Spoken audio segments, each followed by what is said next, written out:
मजहबी काट का सहारा लेकर भारत को बदनाम करने और भारत के खिलाफ साजिश रचने वालों की बोलती वित्त मंत्री निर्मला सीतारमण ने बंद कर दी। भारत में मुसलमानों पर अत्याचार का झूठ फैलाने वालों को निर्मला सीतारमण ने अमेरिका की धरती से करारा जवाब दिया। साथ ही पाकिस्तान की भी पोल खोल दी।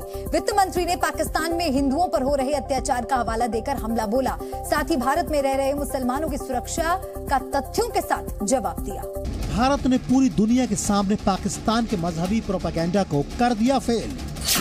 Every minority has been dwindling in its number, or if I may use the word which is harsher, decimated in Pakistan. Bharat विरोधी साजिश करने वालों को वित्त मंत्री निर्मला सीतारमण ने आईना दिखाया है। India has the second largest Muslim population in the world. And the population is only growing in numbers. Bharat में अल्पसंख्यकों खास तौर पर मुसलमानों को टारगेट किए जाने का दावा करने वालों का झूठ वित्त मंत्री ने बेपर्दा कर दिया। Across the board in India, if violence is happening to make Muslims get affected, itself is a fallacy as a statement. पश्चिमी देशों में भारत की छवि मुस्लिम विरोधी बनाने वालों को निर्मला सीतारमण ने करारा जवाब दिया। Whereas in India, you would find every strand of Muslim doing their business, their children getting educated, fellowships are being given by the government. Bharat को बदनाम करने की पाकिस्तान और उसके आकाओं की चाल का वित्त मंत्री निर्मला सीतारमण ने आंकड़ों के साथ पर्दाफाश किया। वॉशिंगटन में पाकिस्तानी थिंक टैंक PIIE यानी Peterson Institute for International Economics में पूछे गए सवालों का वित्त मंत्री ने बेबाकी से जवाब दिया और भारत की गलत छवि बनाने वालों की कोशिश पूरी तरह फेल कर दी। निर्मला सीतारमण से सवाल पूछा गया कि पश्चिमी मीडिया में ये खबरें बहुत तेजी से आ रही हैं कि विपक्षी सांसद अपनी सदस्यता खो रहे हैं और भारत में मुस्लिम अल्पसंख्यक हिंसा का शिकार हो रहे हैं। इस सवाल का निर्मला सीतारमण ने तर्कों के साथ जवाब दिया और भारत के खिलाफ षड्यंत्र करने वालों की बोलती बंद कर दी। India has the second largest Muslim population in the world. And the population is only growing in numbers. If there is a perception or if there's in reality, their lives are difficult or made difficult with the support of the state, which is what is implied in most of these write-ups. I would ask, will this happen in India in the sense, will the Muslim population be growing than what it was in 1947? Nirmala Sitharaman ने भारत पर लगाए जा रहे झूठे आरोपों पर पलटवार किया, साथ ही पाकिस्तान की पोल भी खोल दी। वित्त मंत्री ने पूरी दुनिया को बता दिया कि कैसे पाकिस्तान में हिंदुओं और दूसरे अल्पसंख्यकों पर अत्याचार हो रहा है।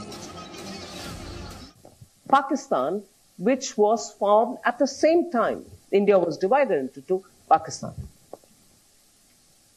Pakistan declared itself an Islamic country, but however is said, minorities will be protected. Every minority has been dwindling in its number, or if I may use the word which is harsher, decimated in Pakistan. Even some of the Muslim sects have also been decimated. Violence prevails against Muhajirs, Shia, and every other group you can name, which is not accepted by the mainstream, I don't know, Sunnis probably. Whereas in India, you would find every strand of Muslim doing their business, their children getting educated, fellowships are being given by the government. Bharat में मुस्लिमों पर अत्याचार के खोखले दावों पर रोने वाला पाकिस्तान पहले भी कई बार बेनकाब हो चुका है, लेकिन इस बार वित्त मंत्री ने पाकिस्तान का काला सच पूरी दुनिया के सामने बताया। अब आंकड़ों के जरिए समझिए कि कैसे भारत और पाकिस्तान में अल्पसंख्यकों की पोजीशन क्या है। 1951 की जनगणना के मुताबिक भारत में मुस्लिम आबादी 9.49% थी, जबकि विभाजन के वक्त पाकिस्तान में हिंदुओं की संख्या करीब 15% थी।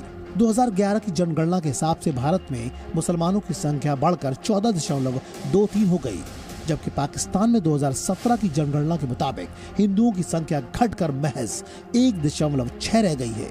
धार्मिक स्थलों के लिहाज से तुलना करें तो भारत में 3 लाख से ज्यादा मस्जिदें हैं, जबकि पाकिस्तान में 400 में से सिर्फ 13 मंदिर ऐसे बचे हैं जहां हिंदू पूजा पाठ कर सकते हैं।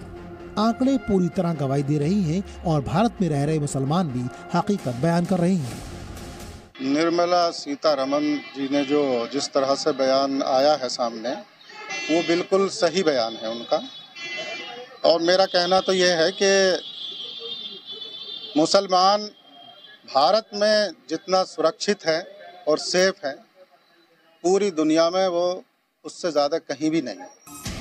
पाकिस्तान मजहब के नाम पर ही अलग देश बना था और तब से लेकर अब तक वहाँ मजहबी रंग ही हावी है।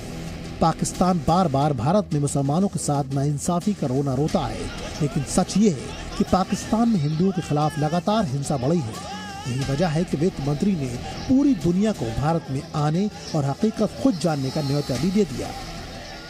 Across the board in India, if violence is happening to make Muslims get affected, itself is a fallacy as a statement.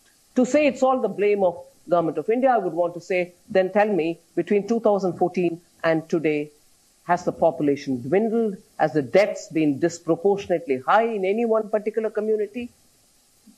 So I would rather invite these people who write these reports to come to India. I'll host them. I'll host them. Let them come and let them travel alone India and prove their point. Pakistan में मजहब के नाम पर एक और बड़ा भेदभाव होता है। एक तरफ तो पाकिस्तान खुद को लोकतांत्रिक मुल्क कहता है, लेकिन उसने ये कानून भी बना दिया है कि पाकिस्तान में राष्ट्रपति या प्रधानमंत्री कोई भी गैर मुस्लिम नहीं बन सकता।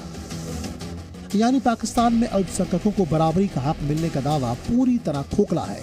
निर्मला सीतारमण ने अमेरिका में आवाज उठाकर एक बार फिर पाकिस्तान का एजेंडा बेनकाब कर दिया है और भारत में अल्पसंख्यकों की हालत पर सवाल उठाने वालों को भी सबक सिखा दिया। ब्यूरो रिपोर्ट, जी मीडिया। भारत को बदनाम करने के लिए पाकिस्तान तरह तरह की चाल चलता है, मगर उससे हर बार मुंह की खानी पड़ती है। पाकिस्तान सीमा पार से आतंकवाद को बढ़ावा देकर भारत के खिलाफ साजिश करता आया है। पाकिस्तान की इसी चाल को यूएन में भारत की राजदूत रुचिरा कंबोज ने बेनकाब कर दिया। रुचिरा कंबोज ने नाम लिए बिना पाकिस्तान पर निशाना साधा। पाकिस्तान की सेना और सरकार ड्रोन के जरिए आतंकियों को हथियार सप्लाई करते हैं। भारत ने यही मुद्दा उठाते हुए पाकिस्तान के खिलाफ कड़ी कार्रवाई करने की मांग की। The rise in volume and quantity of the small arms acquired by terrorist organizations remind us time and time again that they cannot exist without the sponsorship or support of states. In our context, we are facing a serious challenge of cross-border supply of illicit weapons using drones, which cannot be possible without active support from the authorities in control of those territories. The international community should condemn such behavior and hold such states accountable for their misdeeds. Z News.